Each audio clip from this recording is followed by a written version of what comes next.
Welcome once again to Captain Fred's Aviation Theater. Today we're visiting with John Wood and his Kolb Firestar. John, this is the simplest, neatest, cleanest little ultralight I've ever seen. Thank you. Let's talk about the performance of a little toy airplane like this. What kind of an engine does it have? It has a two-cycle Rotax 503, generates about 52 horsepower. 52 horsepower. On 52 horsepower, what kind of a takeoff roll would you have? Generally about 150 feet, and it'll climb at about 800 to 1,000 feet a minute. 800 to 1,000 feet a minute is pretty fast. Yes. What would it cruise at?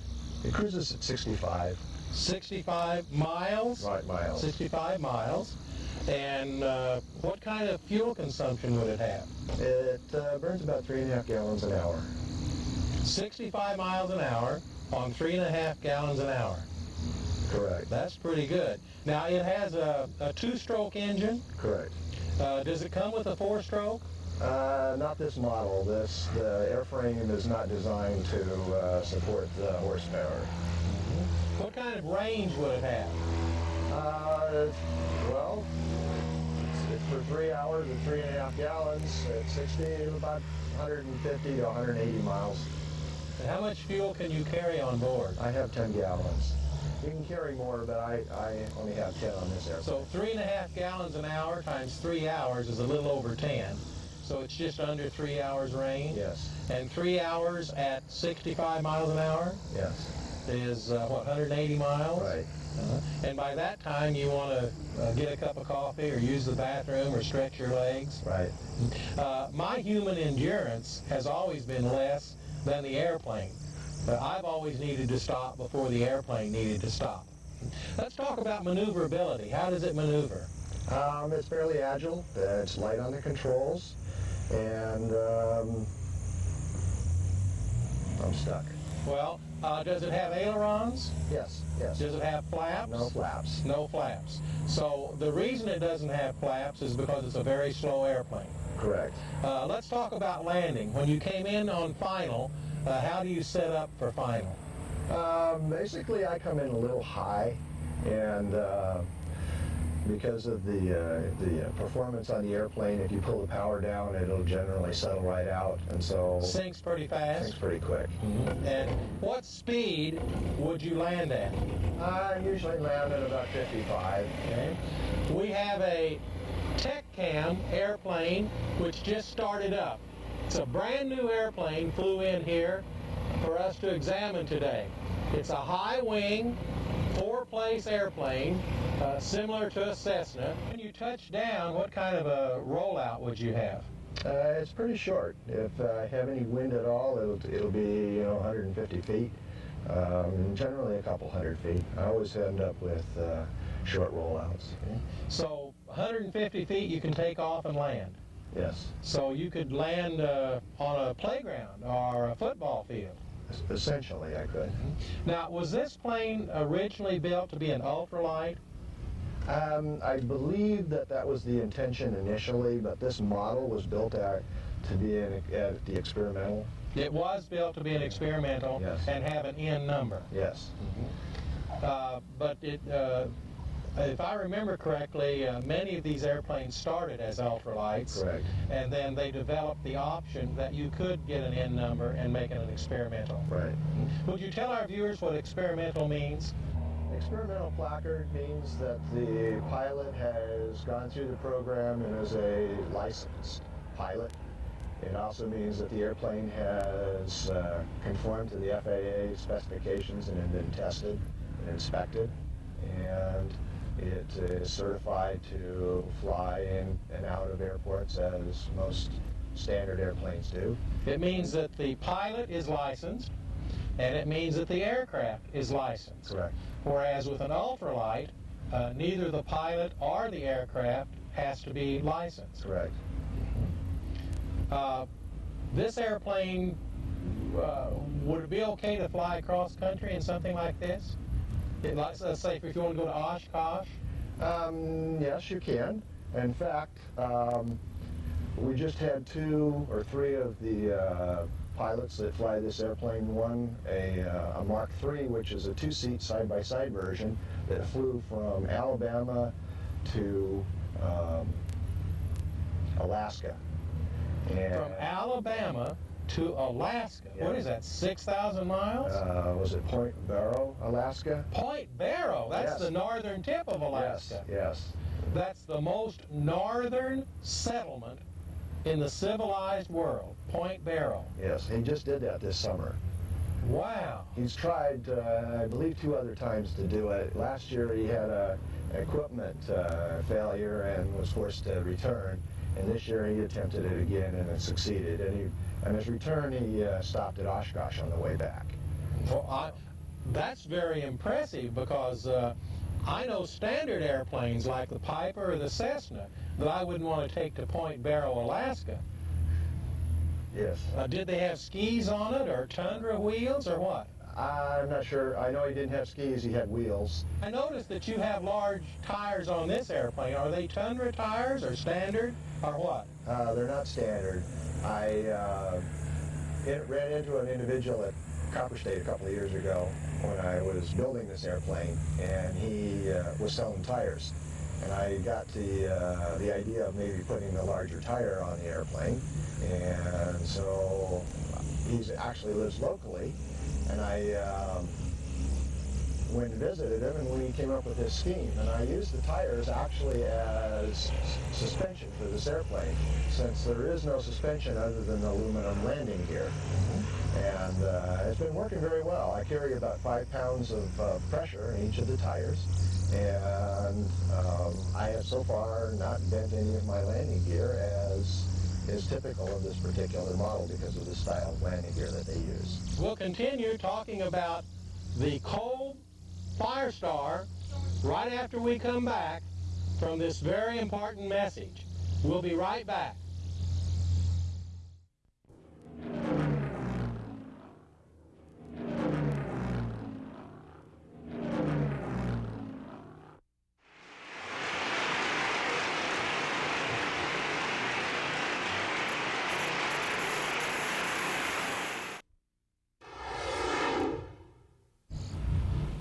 Welcome back to Captain Fred's Aviation Theater. We're visiting with John Wood and his Kolb Firestar. John, let's continue on about this particular airplane. What kind of ribs does it have? It has aluminum ribs. And the spar? The spar is an aluminum spar, same as this fuselage tube here. Okay. Actually, this airplane doesn't have a fuselage, does it? It has a boom. Correct. Isn't that what they call it? Correct. The boom takes the place of the fuselage. They used to tell student pilots, they would ask them, do you know what the tail is for? Or excuse me, I'm sorry, do you know what the fuselage is for? And the answer is to keep the propeller and the tail separated.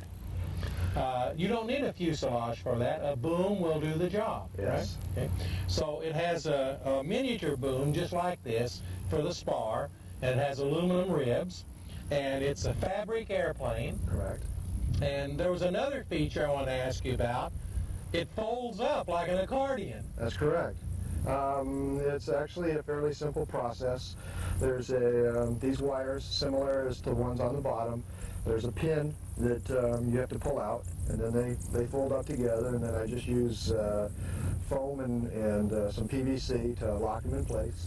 Okay, the horizontal stabilizer and the elevator folds up vertically like this. Correct. Mm-hmm. And then there's the struts have a pin in them. You remove the pins from the struts, and then there's a pin and a cross member on that attaches the spars.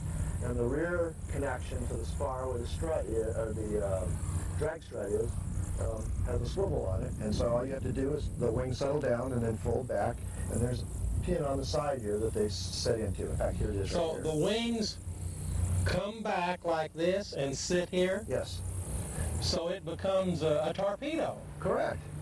Correct. And well, you trailer it and take it home with you? Well, I used to, but now I leave it at Brownfield and in the trailer. In the trailer? Yes. But you don't have to rent a hangar. Well, You have your own trailer. I have my own trailer, but I still have to pay for space. It's space to park it on, but Right. you've got your own miniature hangar. Correct. And if a person wanted to, they could put this in a trailer and take it home and put it in their backyard and not pay hangar space. That's correct. Mm-hmm. Tell us a little bit about the history of how this airplane came to be. We started out with the ultralights. Oh, okay. Before that, it was hang gliders. Oh yes. Now, hang gliders, you jump off a cliff and you fly around with it. Right. And then I remember seeing some brave soul had a hang glider, and he had a backpack with a lawnmower engine on it. So that was a powered hang glider. Correct. And actually, ultralights are just powered gliders, aren't they? Correct. And Kolb is the name of the man who designed this. Yes, Homer. Tell our viewers how Homer Kolb got started in this airplane. Well, Homer was he was always interested in aviation as a young boy, and every opportunity he had, he would try and build something that was an airplane-wise. And I guess his dad recognized the fact that he was interested in airplanes, and he used to try and take him to the field once in a while. And he got to fly in a Piper Cub one day, and that was it. And he totally fell in love with it. Now, in reading his biography, he said he wanted to build a lighter-than-man airplane. Tell us about that. Well, I believe he accomplished that. He ended up with an airplane that weighed somewhere around 120 pounds. The problem back then in the 50s and 60s was engines, and he managed to use small engines of 5-6 horsepower each. And I think in his first flying edition that he had 4 engines on it. I saw a picture. It had 4 lawnmower engines or chainsaw engines. I think they were chainsaw. 4 chainsaw engines. Yes. And the airplane weighed less than he did. Right, I believe it was 120 pounds. From there, how did he go to this airplane? Well, he kept experimenting with different airplanes over the years, and I think in 1979 he went to Oshkosh, and there he discovered the powered hang gliders, and he noticed that the guys were having a lot of difficulty in flying those airplanes, and went home and he reinvented one of the airplanes that he had done previously in a number of years back, and flew it to Oshkosh the following year, and the people just went wild about it. So they asked him if he had plans or if he could build kits or whatever it was that he had, and so he proceeded to put the airplane together, and from that point on he became known as Kolb Aviation. And How many different models of this airplane does he make?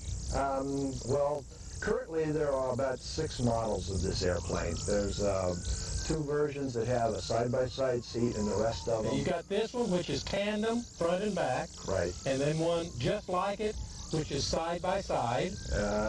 It looks, yeah, all of the models have exactly the same fuselage boom and fabric design. So what else would you have besides tandem and side-by-side?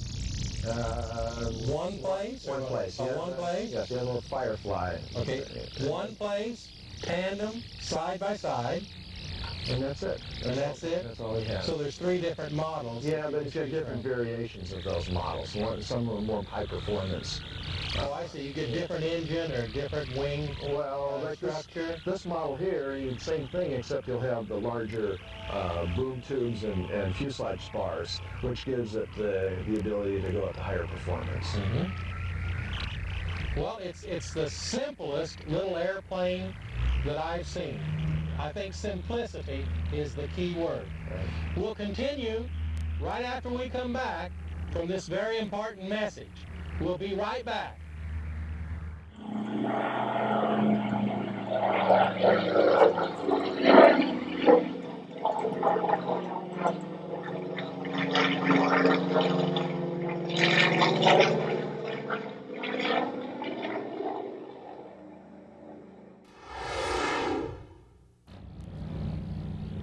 Welcome back to to Captain Fred's Aviation Theater. Today we're visiting with John Wood and his Kolb Firestar. John, I wanted to ask you about the rivets in the boom. Okay. Would you tell our viewers what they're for? The rivets are in a piece of chromoly that's an H section that It's in the provides shape of a capital H. capital H that provides the structural strength to support the fuselage boom to the cage, and then it also is supported in the front of the cage with a ring. So the boom isn't just a hollow tube. No, it's not a hollow tube, strictly. And I assume that the spar is the same way? Correct. The spar has the same type of H section that's used to support the strut. Tell our viewers what the propeller's made of. This is actually a composite of carbon fiber.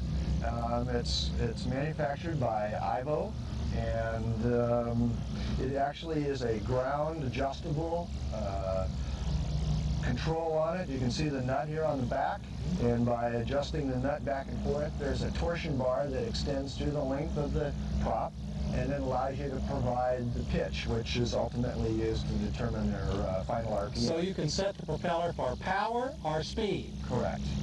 And you decide before you take off which you want, and you set it that way. Well, you can, but normally it just stays permanently adjusted once you fix it. You can see I have it wired in here.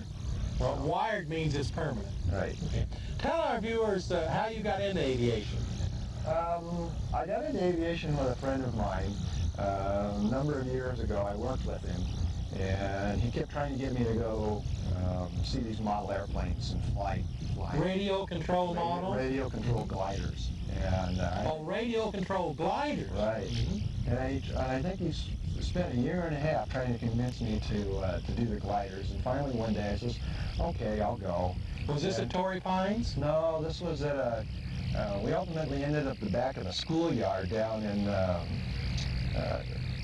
Imperial Beach area and South Coronado.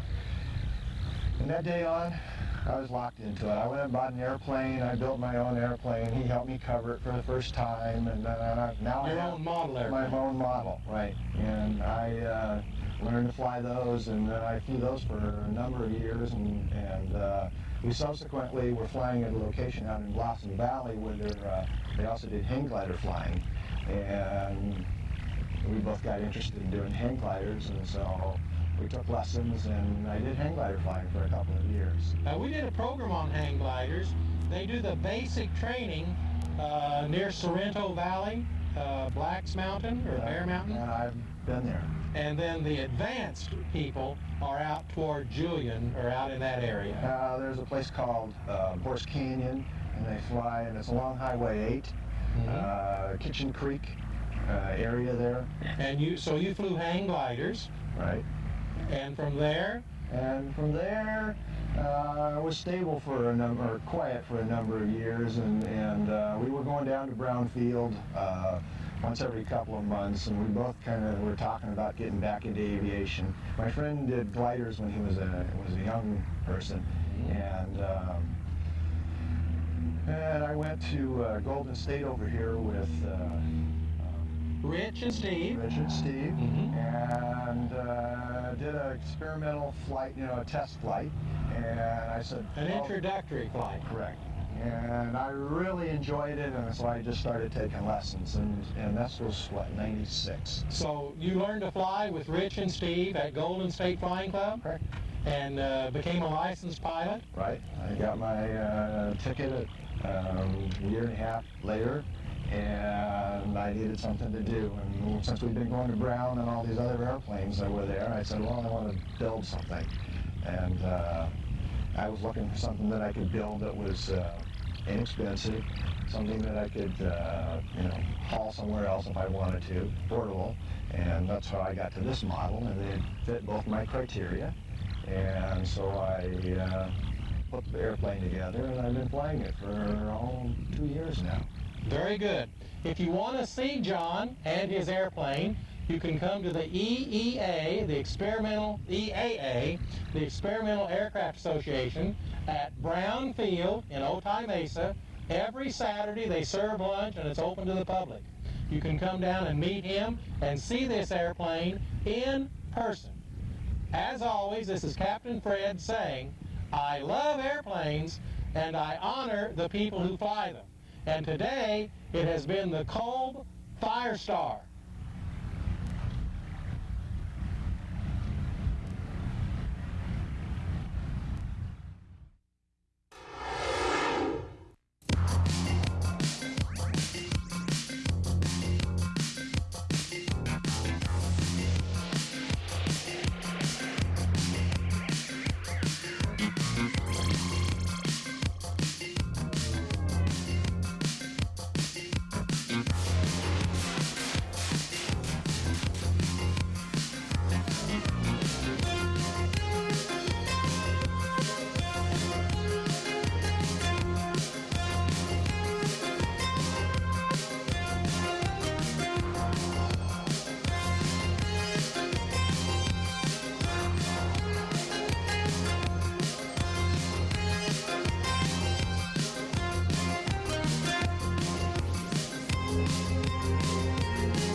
Well, that's our show for today. We hope you enjoyed it. We certainly enjoyed bringing it to you. Until next week, this is Captain Fred saying, God bless America and happy landings!